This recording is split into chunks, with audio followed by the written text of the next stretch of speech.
The twisted fly stitch is a fly stitch with a twist. Begin by imagining a small inverted triangle. Bringing out the needle from a point or corner, go in through the other, and then come out from the third point. Ensure that the working thread is always over the needle. Pull out the needle to cause a small loop.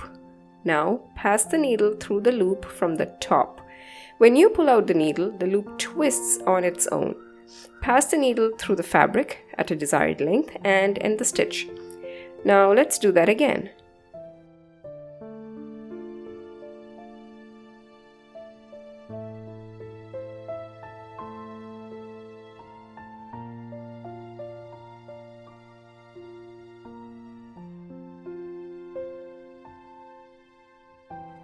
Taking the needle through the loop from the top is where the stitch differs from the fly stitch. This little twist in the stitch adds a certain charm to it. You can use the twisted fly stitch to create texture or petals and other botanical structures. Can you think of other ways to use this stitch? Mention it in the comment below. I hope you like this super cute stitch and the tutorial. Thank you so much for watching.